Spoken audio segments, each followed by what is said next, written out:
Muchas gracias, Román, por esa presentación tan afectuosa. La verdad es que yo me siento muy bien aquí, en el Instituto Andaluz de Patrimonio.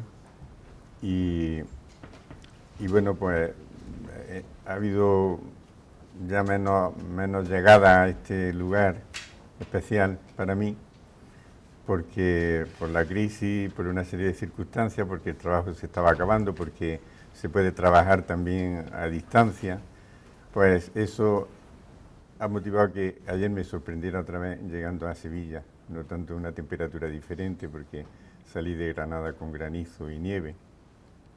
Y en Sevilla estaba la gente. En Granada se pone en las terrazas, pero se pone con esas estufas horrendas que además te calientan, pero al mismo tiempo no te llegan a satisfacer.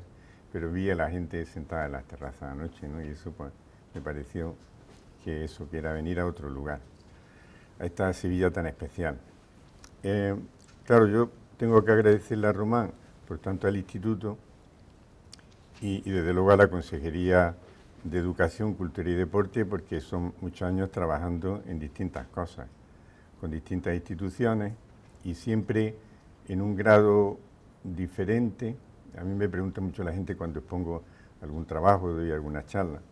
Pues bueno, qué privilegio de poder hacer determinadas cosas, y es verdad, porque muchas demandas que para otros casos serían imposibles, por ejemplo, la analítica previa, en intervención en patrimonio, los estudios sectoriales, la colaboración de mucha gente, pues eso se puede hacer trabajando como venimos trabajando pues prácticamente desde la década de los 90, incluso antes, porque el plan de bienes culturales que nos une a muchos de los que estamos aquí, pues ya se presenta en 1989, y eso es después de un cierto trayecto. Bueno, pues a esto tengo que decir que lo que no puedo es hablar, tendría que hablar como he tenido esa misión de coordinador y ha sido tanto tiempo, tendría que hablar de los nombres. Pero los nombres son tantos, y lo digo de verdad, que yo lo que recomiendo es que le dedique todo aquel que quiera ver este trabajo para disfrutar con él y también para ejercer la crítica cuando sea necesario. Pues yo quiero que se vaya esa persona que vea con atención este documento y los trabajos que se han hecho al mismo tiempo y que están todos colgados en la web del instituto. Yo les pido por favor que se vean el panel de gente que está ahí, porque el homenaje tiene que ser a todos, a todo el equipo.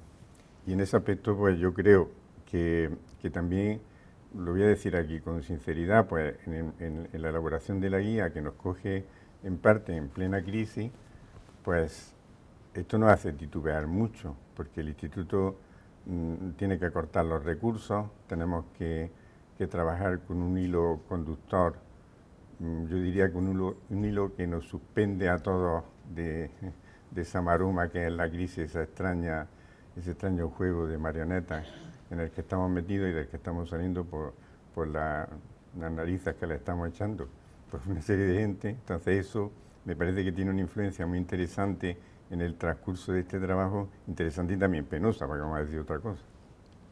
Pero bueno, eso ahora viene porque estoy contando esto, y estoy contando porque eso se resuelve a que en un momento determinado el instituto con su laboratorio del paisaje, entonces tengo que nombrar a Silvia, pues en ese momento Román con Silvia, el laboratorio del paisaje en su conjunto, están todos aquí, toman una iniciativa que hacen que de verdad se recupere un poco el espíritu con el que se planteó esto. Es decir, esto es como el corredor que va, porque éramos unos cuantos que estábamos corriendo ya agotados, y podemos entregar el testigo y llevarlo al mismo tiempo hasta el final de la meta. Pues bueno, estoy contando esto porque es el único día que lo voy a poder contar. Después, esta tontería que estoy diciendo, pues no va a tener sentido, pero hoy sí me daba la gana contarlo y decirlo a todos vosotros.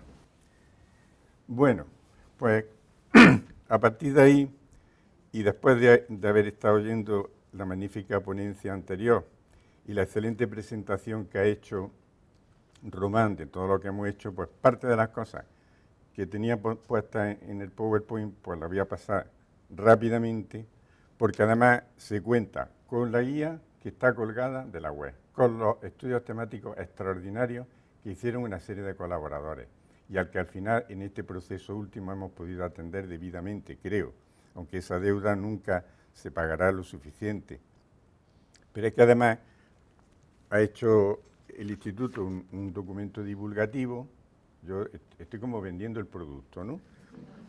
Un documento divulgativo, un resumen, y eso me parece que también indica una actitud.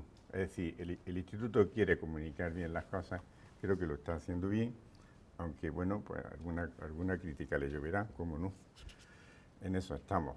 Bueno, pues dicho eso, hay instrumentos suficientes para conocer lo que estamos contando y creo que tendremos reuniones posteriores para hablar de por dónde vamos, porque yo vi que Bolonia, la guía de Bolonia, se convertía al final en un eje de conocimiento y de ensayo en el tema del paisaje cultural, pese a que al principio teníamos muchas dudas cuando empezamos con los conjuntos arqueológicos en ciudades europeas, porque el Instituto lideró aquel proyecto. Y luego cuando emprendimos el paisaje urbano de Sevilla, la verdad es que el trayecto ha sido, yo creo que en algunos momentos pienso que excesivamente largo. Esto me lo salto, porque como ya mi predecesor ha dicho lo que tenía que decir, pues yo lo que sí voy a insistir en algo que también ha dicho él, pero lo reseño nuevamente. Pulso vital extraordinario cuando se trata del paisaje histórico urbano. Los cambios en las ciudades se suceden a una gran velocidad, eso no es habitual para los mecanismos de gestión y por eso muchas veces coge de sorpresa. Esto también se ha dicho anteriormente y no quiero cansar, pero sí hay aquí un aspecto en el que creo que medianamente hemos atendido, pero se puede hacer mucho mejor. Y al fin y al cabo, si entendemos las guías como instrumentos que tienen que ver con lo que está pasando en los sitios, y yo incluso hasta un plan director como el Alhambra se está convirtiendo en un medio de interacción con los intereses económicos de la ciudad. O sea, yo eso no me lo esperaba, sinceramente, un plan que se hace y se está aplicando casi antes de que salga el plan aprobado por el patronato. Ya se están aplicando ciertas cosas. Y resulta que además el patronato dice lo que tienen que decir los gestores, como dice mi plan director, con lo cual aplica las políticas que previamente ha estudiado. Y después, si hay un conflicto, pues te reúnes con la gente. Yo he estado ya asistiendo a reuniones, y eso que no estoy haciendo el seguimiento del plan, pero yo me he reunido con el sector turístico, por ejemplo, porque estoy implicado en la relación entre conservación y visita pública en un monumento donde el rozamiento ya, por decir así, hará a lo mejor que se pierda ese monumento si no se toman medidas. Ese y la Capilla Sixtina. La Capilla Sixtina y el Louvre, con su Mona Lisa. Bien. Así que participación social, por supuesto, y lo que nos pueden achacar es que no la hayamos hecho suficientemente bien, porque yo mismo diría, todavía se podía haber hecho mucho mejor, y en eso pues tenemos que aprender mucho. Como las referencias al memorándum de Viena han sido, en mi opinión, exquisitas, paso. Ahora, yo diría, ¿qué nos proponemos con la guía del paisaje histórico urbano? Pues un instrumento que plantee estudios y directrices de tipo paisajístico, obviamente, entiéndase en ese sentido amplio, para llegar a 3 enfoques que vamos a favorecer: el territorial, el patrimonial y el proyectual. Adviértase la palabra última, proyectual. Román, y es su papel, siempre nos dice, cuando trabajéis con el Instituto en temas de patrimonio, por favor, hablar de la acción. No digáis solo cómo conocer las cosas, cómo profundizar en ellas, sino también qué hacer con el patrimonio, qué hacer con las cosas, puesto que estamos en una sociedad que paga con sus impuestos el papel del instituto. Y esa renta, que ya la Comisión Franceschini, y yo aludo siempre a ella, en los años 70, dijo, el patrimonio cultural, o lo que se decía entonces, patrimonio histórico-artístico convertido en bien cultural, está diciendo que es un bien que está en la sociedad, retórnese las ventajas que ese bien aporta a la sociedad. Por tanto, tiene que haber un compromiso y cuando hay un proyecto uno mete la pata, pero no hay otra manera de hacer las cosas. A mí me ha gustado mucho que se haya dicho que de alguna manera hoy es, digamos, correcto, moderno, por así decir, hablar de proyectos, hablar de acciones, hablar de procesos. Y yo creo así, porque estamos en un mundo complejo que más que perderse en articular un discurso completo, que también se puede hacer y para eso puede estar gente pensando en ello, al mismo tiempo hay que actuar. Y si no se hace desorganizadamente, esa manera de actuar puede ser, digamos, trabajando, como yo digo, como si fuéramos un archipiélago, ¿no? Que eso se ha empleado también, o una estructura polinuclear. De tal manera que si las cosas se ponen en forma de árbol, en forma que crece de muchas maneras, también se pueden atacar las cosas por distintos puntos. Yo pienso que la guía tiene de bueno lo que hemos hecho en otros trabajos, articular un discurso que puede ser cogido por partes sin perder la idea que pertenece, ese discurso, incluso esa parte, pertenece a un discurso más grande. Esa posibilidad de actuar de forma dispersa, un poco caótica si se quiere, pero eso es una manera de actuar en la modernidad, permite el que la gente llegue a un plan por distintos puntos, pueda hacer las cosas y dentro de eso seguir empujando. Pero en vez de empujar así, se empuja así, como si estuviéramos frente a la quibla, ¿no? Y ahora no se puede hablar mucho de esas cosas por lo que sabemos. Pero bueno, al fin y al cabo nos ponemos no respecto a un punto, sino respecto a un panorama extenso. Luego también tiene que estar patrimonio natural con el cultural. A mí me parece que para hacer en un sitio como Sevilla políticas urbanas sostenibles tiene que estar ahí. Los estudios temáticos a los que se ha referido Román, pues yo digo que esa es la gran deuda que tiene este trabajo con todos estos estudios y todos estos autores que están aquí. Imposible decir los nombres porque si no pues, os cansaría y además tendríamos que avanzar en el tiempo. Esto nos lleva al protagonismo del río Guadalquivir. Eso creo que lo entendemos porque todo el mundo se va conduciendo por esa línea. A nosotros nos parece que es una manera de articular lo que significa Sevilla y no estamos descubriendo nada, porque Sevilla tiene ahí el río, pero resulta que el río a veces se ha olvidado, a veces no, pero el río está presente y el río determina una manera de ser de Sevilla. Yo voy a traer este plano, seguro que alguno de los que están aquí se va a reír a carcajadas porque dirá, vaya Pedro, pues ya has traído una imagen antigua, esta es de 2009, pero yo le tengo mucho cariño a este plano porque en este plano la discusión está en que está apareciendo la Torre Peli en un punto conflictivo y se está viendo que la Torre Peli se salva de una acción clara y contundente por parte de Cultura porque está a un palmo de la línea del casco histórico. Con una visión, entiendo yo, poco justificada, pero cuando vemos el plano entendemos muchas cosas. ¿Se puede entender la ciudad de Sevilla sin conocer lo que está pasando aquí? Posible.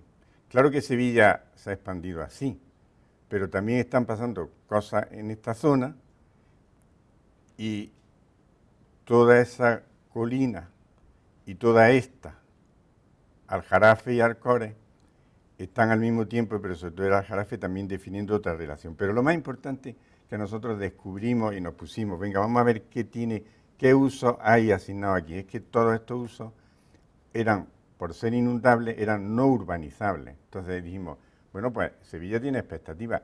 No es frecuente encontrarse, dados los avatares, y no vamos a hablar de la ley del suelo y de los avatares de la urbanística y de la organización territorial de nuestros espacios en este país, porque entonces se iría el tema por otra senda, pero no es frecuente encontrarse que hay sitios que están calificados como no urbanizables, por cuestiones tales como la inundación.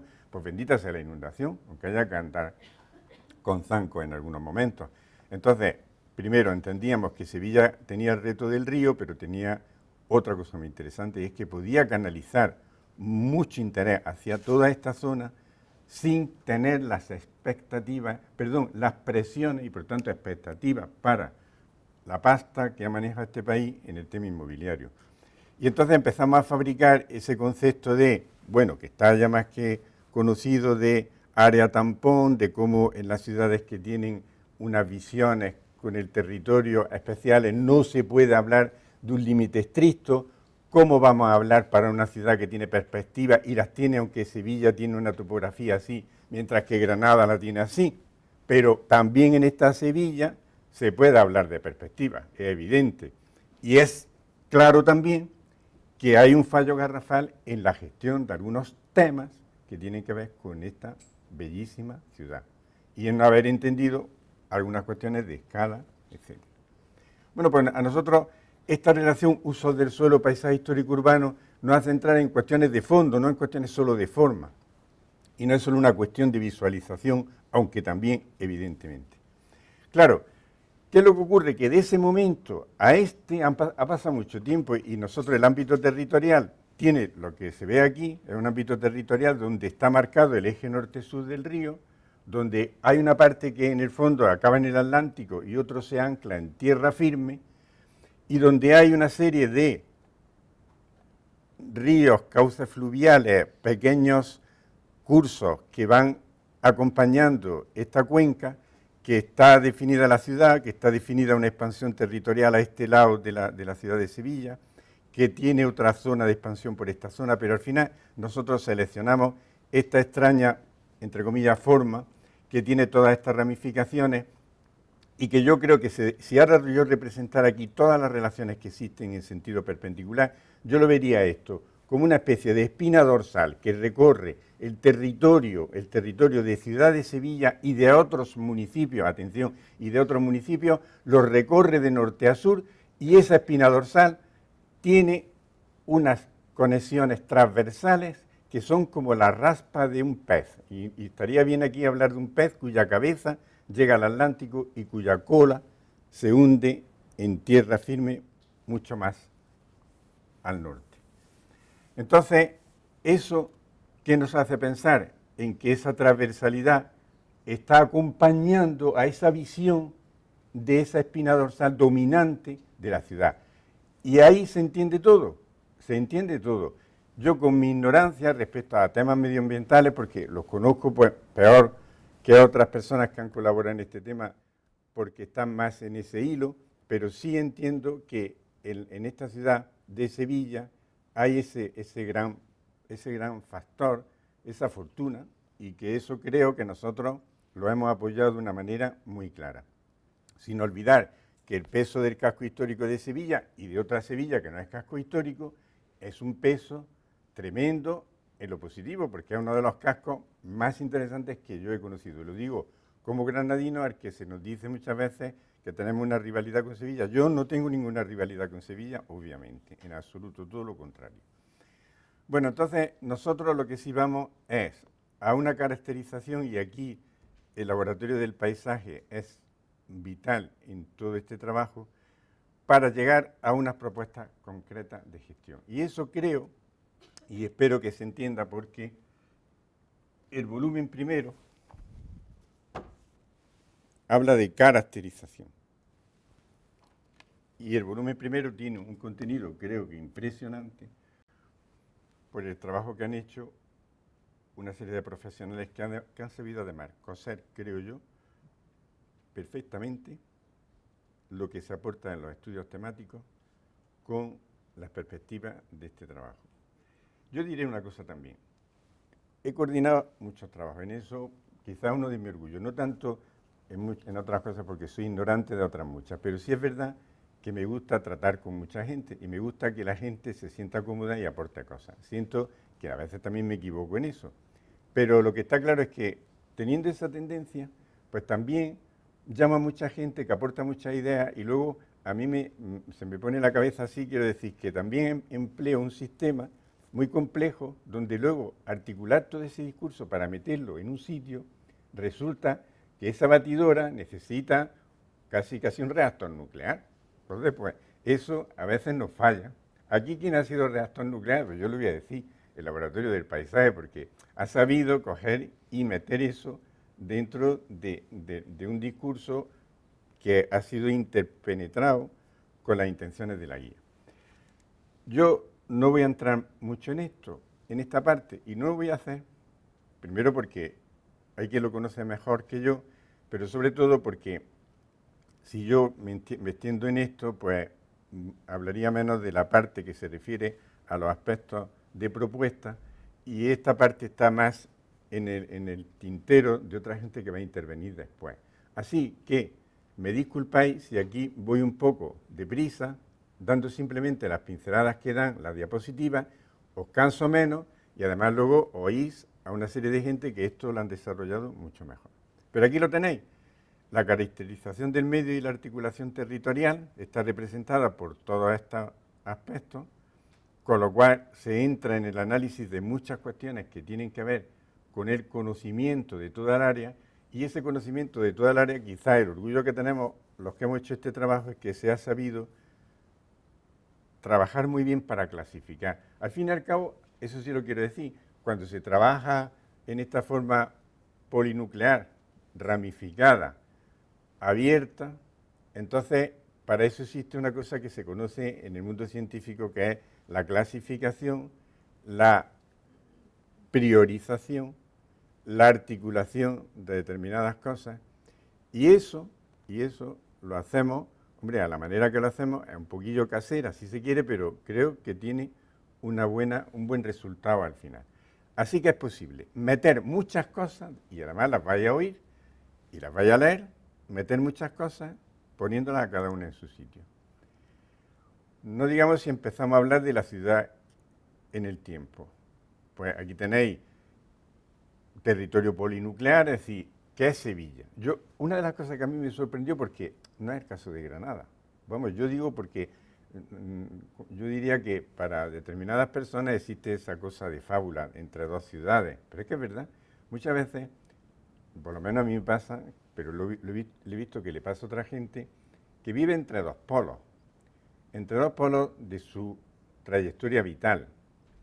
Y muchas veces eso tiene que ver con los sitios donde esa persona ha vivido y al menos ha asimilado. Yo diría, bueno, podría añadir un tercer lugar, que es Madrid, donde también me encontré en el 64 estudiando, y por tanto ese Madrid no lo cambio por ningún Madrid que he conocido después.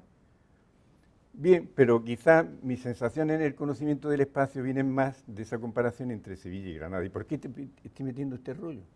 Pues lo estoy metiendo porque cuando empieza, concretamente cuando se empieza a hacer, y te miro a ti, el estudio de geomorfología y a ver cómo arranca la ciudad y cómo se va implantando en el territorio, empiezo a hablar con los historiadores.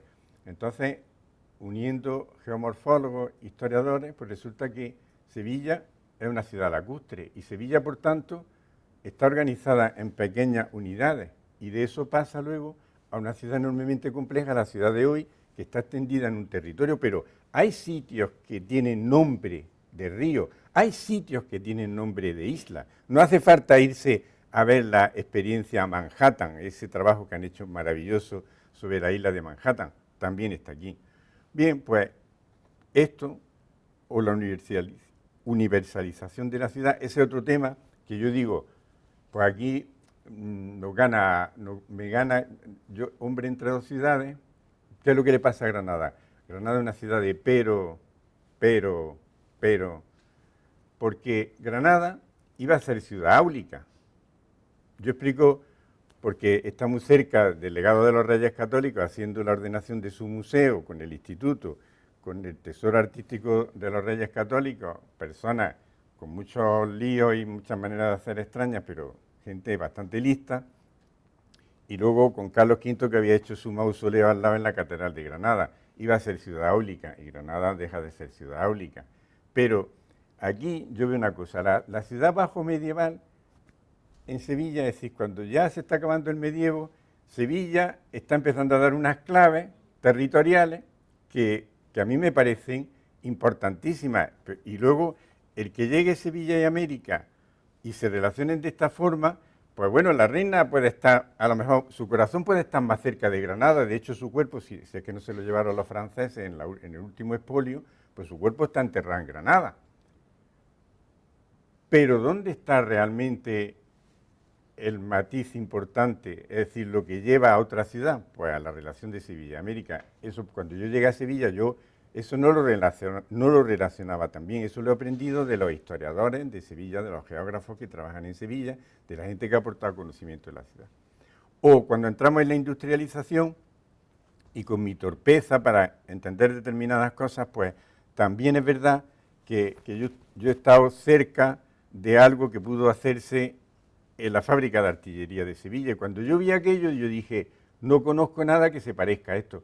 ¿A qué puedo comparar eso? Pues a las fábricas de azúcar de Granada, porque yo, sobrino de un ingeniero que llevaba la fábrica de fermentación del tabaco metida en una antigua azucarera, pues jugaba de niño arrastrando carretillas en las que se transportaban los fajos de tabaco para apilarlos. Como sabéis, el tabaco se fermenta apilándolo en grandes dimensiones que forman como una especie de ciudad dentro de las naves, porque son unos bloques negros formados por los fajos de tabaco, donde a veces incluso en las terrazas de esos bloques ha habido cosas, se han contado aventuras entre los trabajadores y trabajadoras de los centros de fermentación del tabaco, eran a veces hasta islas de vida dentro de la ciudad. A unos trabajadores que, por cierto, los registraban cuando salían, yo los veía, que los registraban por si se llevaban el fajo de tabaco colgado, ¿no?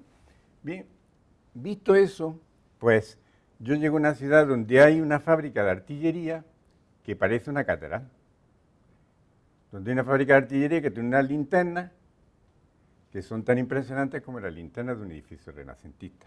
Bueno, o que veo que tiene nada menos que dos exposiciones, 29 y 92, y que aquí se reconoce porque esto ha insistido mucho todas las personas que están en el laboratorio del paisaje. Los hechos históricos no ocurren de una manera deslavazada, tienen una relación con el espacio. También la guía va por ese camino. El hecho histórico está ahí, el proceso por el cual ha llegado a tener lugar algo tan importante como una exposición universal, luego deja un rastro en la ciudad, no es un rastro, es una presencia que ya hace ciudad para mucho tiempo. Cuanto más inteligente es una instalación de tipo exposición universal, véase el caso de Barcelona, mejor es el resultado de la ciudad post-exposición.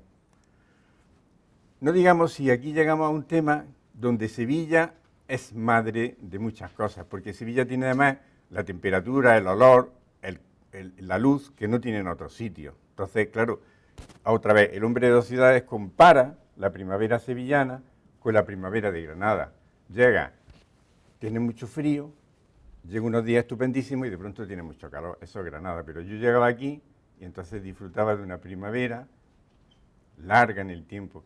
Entonces, también yo digo, pues eso habrá influido, digo yo, ¿no?, en que haya, si mira que Granada es una ciudad buena para vivir en las calles, pero otra vez en esa comparación, pues aquí, fijaos la cantidad de cosas a las que nosotros le hemos dado una gran importancia en la guía. Porque sí que es verdad que creemos, lo haremos torpemente, pero sí que creemos que el patrimonio no se puede entender si no se ve la actividad que se relaciona con ese patrimonio. Y entonces, que eso es una lectura etnográfica o inmaterial de las cosas, por cierto, sí, porque hay muchos contenidos que no se pueden explicar si no es desde ese trasfondo. Pero es que eso es lo que nos hace estar en los sitios. Es decir, no se vive en una ciudad del mismo modo si determinadas tradiciones no han sido recuperadas y transformadas. La Semana Santa, dentro de que Andalucía, pues la Semana Santa es lo que es, pero Sevilla tiene unas características especiales. Y no me refiero como a lo más significativo de Sevilla, a pesar de que sea tan potente y estemos tan cerca de ella. En Sevilla hay otras muchas cosas, y a mí una de las cosas que también me dejó pasmado es, primero, que hubiese un pedazo de puerto como el que tiene Sevilla. Y cuando yo proyecto imágenes de Sevilla y sale la imagen del puerto, me dice la gente, eso no es Sevilla. ¿Cómo que no es Sevilla? Eso es Sevilla. Y tan Sevilla, y además nosotros hemos querido demostrar en la guía, que el puerto es tan Sevilla como la zona de la Torre del Oro o la zona de la Catedral. Es que es así. Y si no lo vemos así, pues no estaríamos hablando en donde estamos hablando. Desde ese punto de vista, pues las actividades comerciales también es el otro tema que para mí ha sido especialmente importante, porque yo vengo de una ciudad, y otra vez lo mismo, bueno, también otras que conozco de España y del mundo entero, pero y donde donde es tan importante el comercio, la ciudad es otra. Yo llego a París en algunos momentos, me encuentro que París, algunas calles están empezando a caer, pero de manera vertiginosa, empiezan a estar abandonadas. Poco después vuelvo y me encuentro que esas calles tienen al menos un letrero, estamos recuperando la función del comercio, no sé qué. ¿Por qué? Pues porque al final a veces se ha despreciado el comercio. Yo he llegado a los planes de conjuntos históricos y bueno, en esto de que hay que hacer determinadas cosas y si no haces esas, pues parece que no estás haciendo lo que es correcto, pues muchas veces no ha hablado lo que tenías que hablar con los comerciantes. Pero es que el comercio es vital, porque, entre otras cosas, porque el paisaje a nivel de la vista, y ya hablamos también de esa sensación, de esa percepción, pero también de la vida, pues depende de cómo esté el comercio. Si el comercio está hundido, pues la ciudad a lo mejor no está tan mal, pero de luego lo que yo estoy percibiendo no es demasiado bueno. Bueno, pues en ese aspecto aquí hay una mano tendida al comercio, y no poca. Espero que sirva de algo. Otra cosa es, otra vez, inevitable el protagonismo de Sevilla, las imágenes proyectadas. Decían algunos, es que Sevilla se mira a sí misma de una manera muy determinada. Es verdad, Sevilla es una ciudad que se mira de una forma diferente y algunas veces con exabruptos. Puede ser que, como decían los magníficos profesionales que han hecho el estudio sobre el mobiliario urbano, mobiliario que en muchos aspectos es monumental, pues decían, es que hay exageraciones en Sevilla, pero demasiado gordas. Pero bueno, esa es una manera de ser de Sevilla. Lo que habría que ver es qué hacer muchas veces con ese patrimonio que no está bien encadenado con la ciudad, pero al fin y al cabo ahí está. En esto quiero decir que no hay pocas ciudades que se muestren al exterior de la misma manera que Sevilla. Lo mismo en una fachada, lo mismo en una organización de un comercio, en una pared de una antigua artesanía de la cerámica, o lo mismo en un monumento en la calle. Bien, yo voy a seguir para decir que las características ambientales, las formas geológicas que aparecen en la conformación del territorio de Sevilla tienen una gran importancia, que la red hidrográfica se convierte en un argumento para este trabajo, que hacemos la consideración de que parte de la desnaturalización de dicha red tiene aspectos negativos para la ciudad y que puede hacerse una recuperación, si no completa, sí bastante potable, y eso le daría vida a una ciudad que en el fondo tiene una cosa que no tienen otras, que es la posibilidad de convertirse en un ejemplo de ciudad verde. Las condiciones climatológicas no solo son importantes en la zona inmediata del río, sino que también lo son en el interior de la ciudad, una ciudad que tiene un calor estival importante. Entonces el tema de la atmósfera, el agua, los suelos se convierte en algo importantísimo. La biodiversidad de la cual se hablará también es especialmente importante en el caso de Sevilla y está amenazada en algunos aspectos. Y luego el tema de que lo verde, de esta Sevilla verde, decimos, en una competencia entre ciudades, hoy a veces resulta duro hablar de competencia, pero es así, las ciudades compiten. Y hoy es interesante porque compiten los estados, sí, pero hay competencia entre ciudades, sobre todo cuando los estados se han desdibujado. A veces no es feliz ese desdibujado, porque incluso en España sabemos cuáles son las tensiones territoriales. Yo entiendo que esas tensiones territoriales están ancladas en el pasado, incluso nuestros antecesores que tienen en Ortega un precedente extraordinario, pues verían muchas cosas no como pequeñas burguesas, sino como verdaderamente disparatadas, pero la verdad es que tendemos a desdibujar los territorios. Pero entonces, ¿qué ocurre? Empiezan a ganar papel las ciudades, porque es que las ciudades se convierten en protagonistas y punto. Y eso no es la primera vez que ocurre. También incluso se habló y ocurrió, y había ciudades que eran ciudades-estado. Bien, pues en ese aspecto la Sevilla Verde posicionaría muy bien a Sevilla, pues en eso la envidio. Y claro, no es solo decir crezca lo verde, sino decir, oiga, lo verde también puede ser rentable. y hablamos de agricultura ecológica, etcétera. Hablamos de temas de articulación del territorio, de la infraestructura y la movilidad. Hacemos insistencia en un aspecto que Sevilla tiene como ciudad, vamos a decir, estamos en Europa, pero muy europea, muy centroeuropea, a ser una ciudad llana. Pues todos los que hemos ido por ciudades como Ámsterdam y otras, Copenhague, etcétera, pues nos daba envidia a los de las ciudades así, pues nos daba envidia a las ciudades así o así. Y entonces Sevilla ha sabido explotar el carril bici. Y eso hay que cogerlo de la mano y darle un impulso bestial, porque carril bici con peatón pueden dominar la ciudad.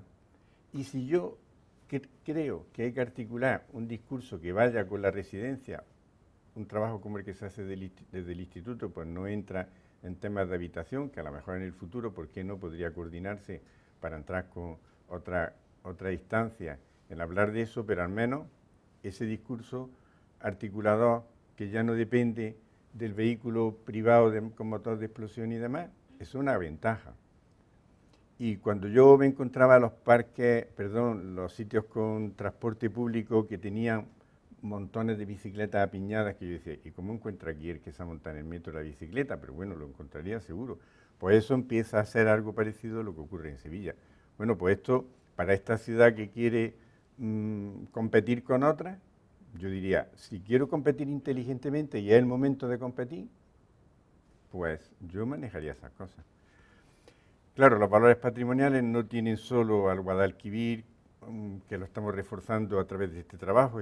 Obviamente, ahora estoy cambiando de discurso, obviamente también son importantes las Giraldas, los Reales Alcázares y la muralla, claro. No vamos a decir que no, evidente. Claro, desde este discurso, Torrepelli, pues yo entiendo que es una mala unión, o sea, un mal proceso entre poder político y poder económico. Y además eso es la España de estos años pasados. Esa unión entre dos poderes, que a veces lo que han hecho es caminar juntos, pues ha dado malos resultados. Porque si caminan juntos tiene que ser para conseguir una situación de progreso, ¿vale? Eso lo entendemos. En eso está basado la socialdemocracia, digo yo, bueno, por decir un modelo. Pero si tú lo que avanzas es para que uno se beneficie, porque claro, el rascacielos no, que se habla antes de rascacielos y del problema del rascacielos y de algunas referencias de algunos autores de gran prestigio y de muy atrás, que ya hablaban sobre los rascacielos. Yo creo que el rascacielos, cuando se entiende en una zona puntual, como es la que es muy cercana aquí, porque nada más salir del instituto se ve la torre, pues eso es coger, intensificar de una manera porcentual importantísima el valor de un territorio, porque hay una operación especulativa que tendrá todas las justificaciones del mundo, pero en ese aspecto ya no es solo un tema visual. Nos decían a nosotros, cuando explicábamos Román y yo, en una reunión de la UNESCO, de expertos de la UNESCO, sobre los temas de paisaje urbano, nos decían, atención, no solo argumentéis, por ejemplo, el tema de la torre desde el punto de vista visual, argumentarlo también desde los otros impactos, por supuesto, y la guía creo que es un ejemplo equilibrado de una valoración de esos otros impactos, porque los impactos no son solo visuales. Y aquí entramos ya no en un discurso que es solo de estética, ¿de acuerdo? Así que en ese aspecto hay que ser valientes. La torre está ahí y es un hecho incuestionable, pero eso no quiere decir que la torre incluso, y fijaos lo que decimos aquí, a ver, y sin hacer previsiones sobre el futuro reconocimiento social de la torre, decimos eso, pero aún así, la torre es el ejemplo de lo que ha sido este país en un momento determinado. Y eso creo que también tiene que estar en esa meditación, ¿de acuerdo? Porque además la torre seguro va a tener... Yo soy un amigo de los CaixaForum y soy un adicto a las exposiciones.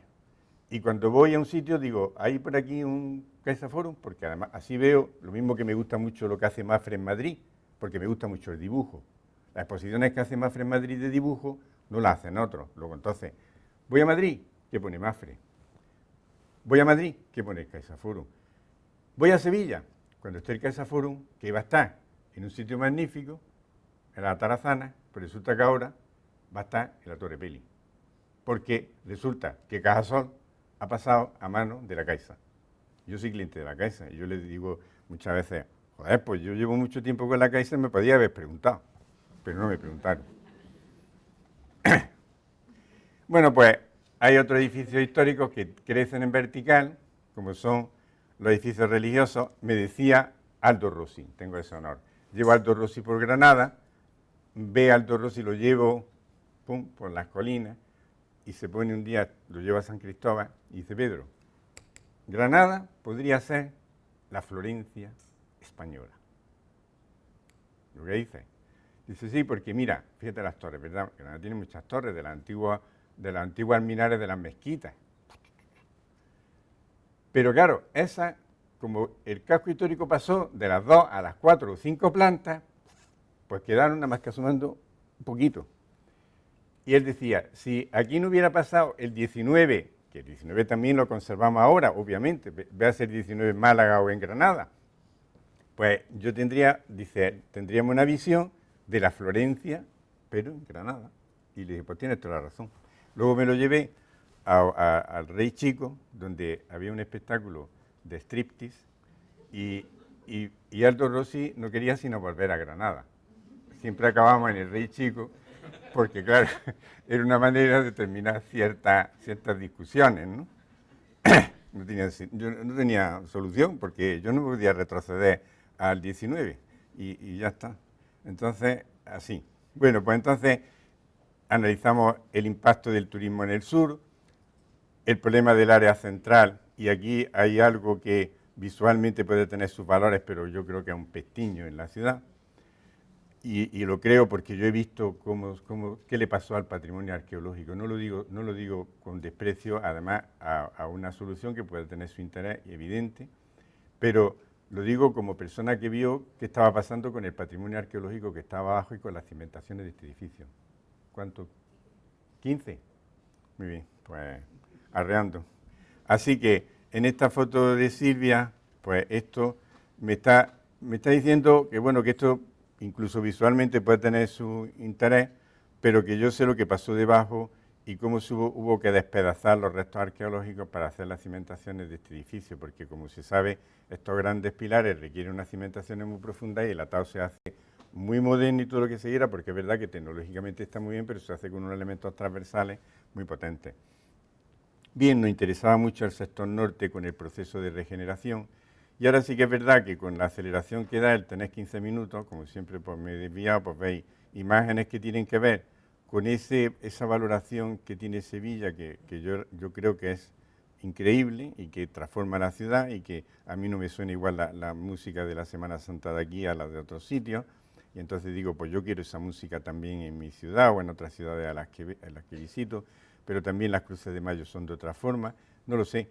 La ciudad en ese aspecto la van a contar otros, y también decir que, claro, si nos vamos solamente a ver esas cosas, pues tenemos que poner también esta imagen, porque al fin y al cabo el río lo usa la gente, se baña, se convierte también en un festival para esa gente, y por tanto la ciudad habitada, que es Sevilla, tiene mucho que ver con el uso del río como un lugar especial.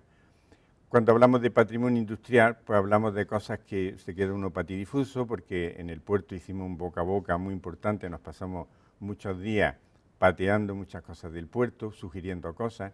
Yo pienso que o se hace una apuesta por el puerto o este trabajo tiene menos sentido, por tanto ahí tiene que haber, como sea, tiene que haber una batalla con el puerto, que además tiene poder territorial no transversal, sino, fijaros, longitudinal, pero es longitudinal, pero es transversal a las instituciones. Poder longitudinal porque tiene un poder administrativo muy importante a lo largo del cauce, pero tiene un poder transversal respecto a la gestión pública, porque puede aunar voluntades que desgraciadamente la forma de hacer política en este país, por lo menos hasta ahora, ha impedido, porque si eres tú y entonces yo no trato contigo. Y eso yo no lo entiendo como ciudadano. Pero si cambia ese discurso, pues resulta que ese puerto mira del norte al sur, tiene poder para eso y puede unir otras voluntades. Claro, admirar ese patrimonio supone recorrer eso, supone recorrer esto que de pronto dices, pero si esta fábrica es al mismo tiempo una ciudad, etcétera, etcétera. O también hace meditar en polígonos que se integraron, que cuando hace muchos años estos polígonos estaban en el extrarradio, hoy son parte de Sevilla, pero también es cierto que hay otros polígonos urbanos de Sevilla que no han sufrido igual, que no han tenido igual fortuna, no han sido patrimonializados de la misma manera. En ese aspecto, pues yo creo que hay también insistir. Y cuando decíamos esto de las imágenes de Sevilla, pues aquí tenéis algo inusual. Como una ciudad puede tener esto que a veces llega hasta la verborrea, pero es que es impresionante esta lección de comunicación a través de la escultura, y no lo digo en una ciudad que también hemos sufrido, pero todas las esculturas puestas al mismo tiempo, porque ha habido un alcalde que no ha puesto en una calle 20 esculturas en 2 años, ¿no? Esto por lo menos ha tenido una instalación más meditada. Las exposiciones, la relación con el puerto, el que Sevilla, cuando se aparecen las imágenes de Sevilla, esto es Sevilla, y que entendemos que puede haber un tráfico fluvial que no es solo el turístico, ahí está Venecia, aunque no es el caso evidentemente de Venecia, pero ese ejemplo se puede aprovechar, que está el tema de los grandes miradores, y que apoyándose en los miradores se puede entender muchas cosas. Como estoy acabando, en la parte de la gestión sostenible está el tema de objetivos, medidas para esa gestión sostenible. Entonces, aquí nos explicamos con esa intención que decía Román, convertir el discurso en un discurso proyectual.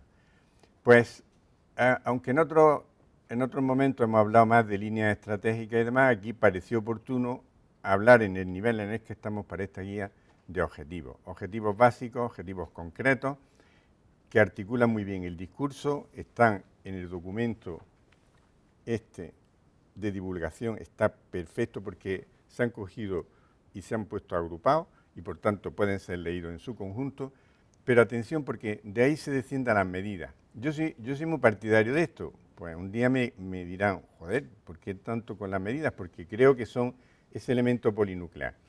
Y las medidas para mí, yo voy a decir, yo estoy vendiendo la burra. Si yo estoy haciendo como el que está vendiendo un producto, pero me siento orgulloso de vender este producto en vez de vender otro, porque no me dedico por ejemplo, a la cosmética. Entonces, las medidas suponen posicionamiento, descenso al detalle, secuencias de ejecución, diversificación de estrategias, elección sensible, motores para el cambio, en vez del cambio para el cambio, implicación de agentes, participación, conexión transversal, flexibilidad, porque esto no es un catecismo, esto no es el catecismo, pero traigo esta medida que además, fijaos, he cogido esta porque es corta y no tiene ni muchas imágenes ni nada, pero en 3 páginas tenemos la medida que es cooperación con el sector turístico en materia de sensibilización paisajística. Nos dirigimos al sector turístico para sensibilizarlo desde el punto de vista del paisaje, porque entendemos que el turismo se introduce muy bien en ciudades como esta y que además el turismo se ha convertido en lo que se ha convertido en este país y concretamente en nuestras ciudades. Pues, ¿qué vamos a hacer? ¿Ignorar eso? Pues, ¿para qué? ¿Quién quiere ir a contracorriente? ¿De qué estamos hablando? Entonces nosotros hacemos, como veis, una descripción, proponemos los objetivos, a lo mejor son 2 líneas, y proponemos un desarrollo. Y aquí nos batimos el cuero, porque son pocas, o sea, miradlo, por favor, estaréis en contra en algunos casos, pero por favor, coger el volumen 2 y dedicar a ver las medidas, y más sobre aquellas que estén más cerca de vuestro interés, pues buscar y ver cómo la hemos confeccionado, porque creemos que nosotros en estas medidas, y tenemos la experiencia de la Alhambra, lanzamos una serie de ideas, no todas se pueden poner en marcha, no todas gustan, no todas son buenas en el mismo tiempo, pero están ahí. Y esa secuencia que parece tan tonta, resulta que ayuda mucho y no hace daño al que va a gestionar. Porque, ¿sabéis lo que pasa con el que va a gestionar? Y eso lo sabemos porque hay planes que están puestos en marcha. Pues al que va a gestionar, si le das las cosas demasiado trituradas, demasiado como que esto, y si no hace A, no puede hacer B, y si no hace B, no puede hacer C. Pues una articulación de este tipo demuestra que yo puedo hacer C antes que B. Y no pasa absolutamente nada. Es a veces hasta mejor.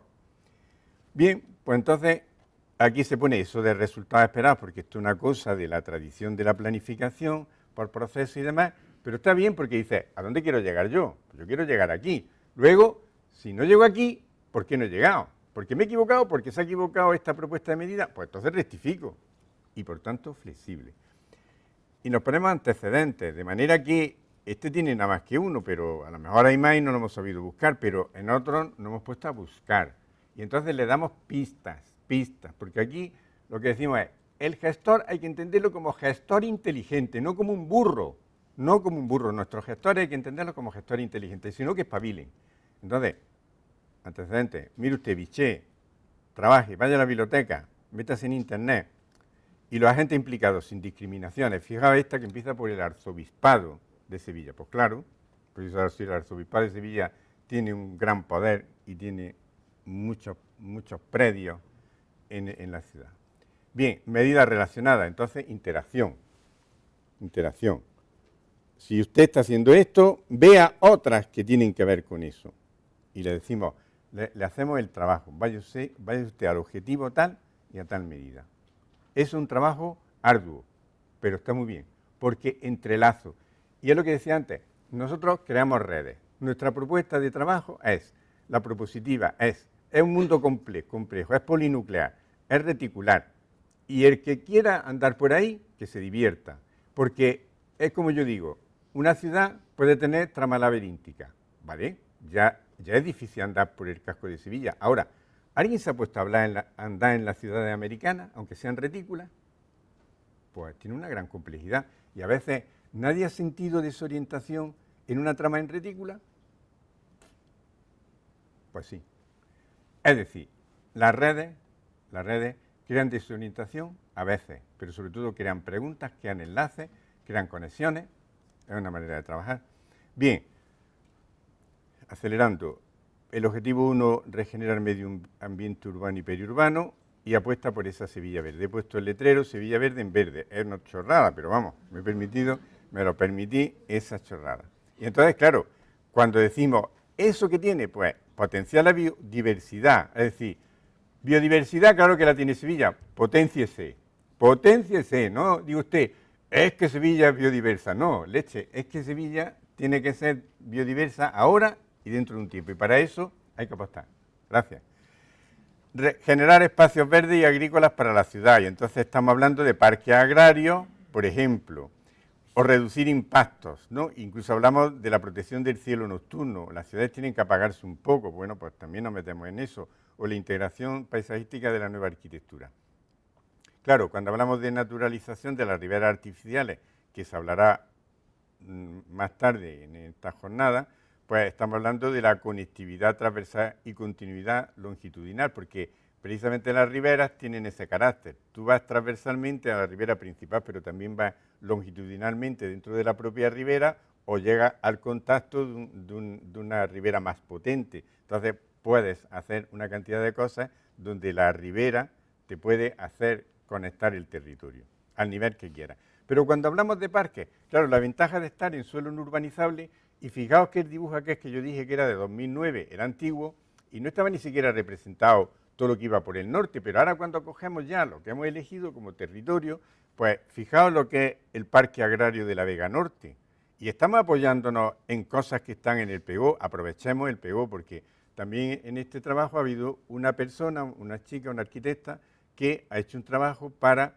coser los temas desde el punto de vista urbanístico, y gracias a eso, pues también nosotros hemos tenido un conocimiento de lo que decía el urbanismo y la ordenación del territorio en la zona de Sevilla y sus aledaños, por tanto, y sus otros municipios, porque no estamos hablando solo del municipio de Sevilla. O decimos el Parque Agrario de la Vega de Gelbe o de la Vega Sur. Es decir, en ese aspecto no estamos hablando de un suelo verde y verde que te quiero verde, sino verde y para qué. Porque al hablar de parques agrarios puede haber una cogestión de los vecinos. Y entonces eso es muy atractivo. Y atención, que los vecinos se implican en eso totalmente, porque hay una verdadera pelea por meterse en los huertos urbanos y tal. Pelea que yo entiendo que es muy positiva. Bueno, pues ahí echamos un guiño, lo mismo que al tema de la integración de la arquitectura, de la nueva arquitectura. Este es un asunto muy potente y un asunto no resuelto. Y lo que nos dicen los gestores públicos es que quieren instrumentos para que se pueda hacer nueva arquitectura y hacerla en condiciones y estudiar su impacto. Entonces, la nueva arquitectura tiene que estar presente, eso está claro. Y además, la nueva arquitectura puede situarse en muchos frentes. Sevilla, además, es un ejemplo de una arquitectura de contexto, que muy buenos profesionales arquitectos de Sevilla entendieron y que muchas veces determinadas situaciones de riesgo ha venido por otros profesionales. Y no estoy estigmatizando a uno y, digamos, encumbrando a otros, pero lo que es cierto es que lo de esta ciudad haciendo buena arquitectura compatible con la ciudad histórica no es de un año ni de dos, es de décadas, atención, y tiene que ver mucho con una escuela de arquitectura que empezó en el año 1964 y andó, y en cuanto ya andó una década, empezó a generar un movimiento muy interesante en la ciudad. Así que también esa senda está marcada, ¿por qué vamos, en vez de olvidarnos de esa senda, por qué no están esos arquitectos? ¿Y cuando había arquitectos que en ciudades que hoy se entienden como un ejemplo de ciudad moderna hacían las fachadas para que luego otros arquitectos trabajaran en las plantas y tal? Eso existía y nadie se llevaba las manos a la cabeza.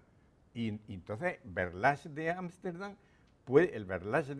puede entenderse como una interacción entre una arquitectura que se promueve felizmente desde una administración pública y una serie de gente que entiende cuál es el discurso que se está lanzando. Bueno, pues, entonces, claro, aquí viene lo de las infraestructuras territoriales, con el transporte bici, apoyando esa idea de ciudad verde. Cuando entramos en estos objetivos, entramos en la ampliación de la red ciclopeatonal, es decir, lo que hemos estado desgranando en la caracterización ahora se convierte en medidas concretas. Por eso quiero decir que esto hay que verlo así. Y si ahora pudiera hacerlo, pero sé que no me va a salir como los prestidigitadores, yo abría el libro, un libro con otro, y lo metería uno con el otro, ¿de acuerdo? Entonces cogería, y digo lo que haría, pero no lo hago porque sé que me va a salir fatal. Pero haría como hacen esos con las cartas, y metería una parte de la baraja con otra. Bien, entonces aquí veis que está todo secuenciado porque está metida las vías de tráfico rodado, la red de caminos rurales, etcétera, etcétera. Y cuando vemos interconexión, estamos representándola también, estamos creando también una planimetría que es ejemplo de esa, es una visualización de esa medida, por ejemplo, y eso me parece que también es un mérito del trabajo. Y ahí creo que hemos tenido un acierto, lo mismo que en un momento que hemos dicho, bueno, aquí se van a crear conflictos, esto ya ha servido, por ejemplo, para la instalación de Torre Peli y la propuesta de un nuevo puente. Nosotros hemos dicho, atención, antes de hacer un nuevo puente justo donde estaba Torre Peli y crear todo el conflicto ahí, ¿por qué no extendemos, como si fuera una malla, extendemos la problemática que va a causar inevitablemente la Torre Peli, incluso hacemos, como nosotros hemos propuesto, mejor o peor, un intercambiador donde la gente pueda dejar desde la bicicleta, no sé qué tal, y montarse en un transporte público, o al revés, bajarse de una cosa y coger la bici, etcétera. Entonces eso creemos que puede funcionar, porque lo que no tiene sentido es que ahora, habiendo creado, claro, si yo voy a servir a Torre Peli otra vez, si el poder público va otra vez a servir al poder financiero, pues entonces le pongo puente de oro y le meto los coches. Ya, como decía un amigo mío, tenía una idea muy destructiva de un aparcamiento, porque decía, hay también el aparcamiento de irá y no volverá, que es un aparcamiento donde un coche entra pero nunca sale. Dice, se acaba el problema de la circulación en las ciudades. No, aquí no es aparcamiento de irá y no volverá, es el aparcamiento de entra cómodamente y sal con puente de plata. Hombre, pero eso, yo no tengo que trabajar para, en este caso, para la Torre de la Caixa. Sinceramente, yo como ciudadano creo que hay que solucionar el problema de la ciudad, que va a haber ahí una congestión y que tengo que solucionar esa congestión. Ahora, que la tengo que hacer por narices con un puente justo delante de la torre, yo creo que no. Bueno, pues esto servirá para argumentar eso. Seguro que no nos hace ningún caso. Bien, corredores fluviales, fomentar las actividades socioeconómicas sostenibles. Y entonces aquí yo estoy muy contento de esta parte de nuestro volumen de propuestas, porque impulsar la actividad agrícola, mejorar la actividad comercial, promover la integración puerto-ciudad y favorecer actividades culturales, deportivas y de ocio, es la clave, en mi opinión, la clave, la matriz donde está la gente. Digamos que aquí está la gente. Aquí están las actividades y aquí se bate el cobre. Y nosotros lo que queremos vamos a decir, vender lo que yo tengo obligación de vender, y no lo haré en muchas ocasiones, pero cuando pueda lo haré, es que hemos intentado, no digo conseguido, pero hemos intentado que de alguna manera esto sirva como motor, como activación para entender la ciudad de otra manera y para hacer trabajar de alguna forma a la ciudad en su conjunto. Y por tanto, sí va a tener en cuenta el factor humano. Es decir, esto es una guía del paisaje que entiende el factor humano, que lo acumula, ¿de acuerdo? Y entonces, pues, hablamos de lo que hablamos, por ejemplo, en el comercio, vitalidad, asistencia, asesoramiento, poner a disposición de las pymes créditos blandos. Bueno, pues también se ha hecho ya en otros sitios. ¿Por qué no se va a hacer aquí? Porque no se trata de favorecer tanto a un sector que no sea competitivo, no. La gente tiene que espabilar, eso está claro, pero una pequeña ayudita para espabilar no viene mal. Así que cuando, por ejemplo, en este país se ha debatido el tema del dinero y el cine, y se ha debatido el IVA cultural, el 21%, que es una barbaridad, no estaba pidiendo el cine un trato de todo para mí, estaba diciendo el cine, no me pegue usted un palo. Y de hecho ha demostrado el cine español en los últimos años, y hay unas cuantas películas de primera, que el cine se ha defendido incluso en los peores momentos. Entonces, pero bueno, coño, no pases del no sé cuánto estaba al 21, es decir, no pegues un salto tan bestial. Bien, pues para el puerto, aquí el puerto es que estuvimos con muchas entrevistas con el puerto y yo no estoy muy seguro de que el puerto nos quiera tanto, pero es que nos quiso mucho entonces esto es como un amante que de pronto pues ya se ha separado. Y entonces dice, pero si yo te sigo queriendo, ¿cómo no te voy a querer? O sea, pues entonces el puerto para mí sigue siendo una parte indispensable de la acción en la ciudad. Y yo acabo, ya, aunque tengo más diapositivas, acabo con esta, porque acabo con una vista festiva. Entonces, claro, nada menos que se llama la playa de María Trifulca. Y entonces resulta que durante un tiempo, un corto paso de tiempo, esto funcionó como playa de Sevilla. Entonces, señoras y señores, termino con esto. Sevilla no tiene un río, Sevilla lo que tiene un pedazo de mar, como demuestra esta foto. Y ya está, y eso de enfrente, pues es que se ha puesto ahí porque sí, pero esto te podía tener perfectamente un horizonte de agua y se acabó. Así que con eso acabo. Muchas gracias.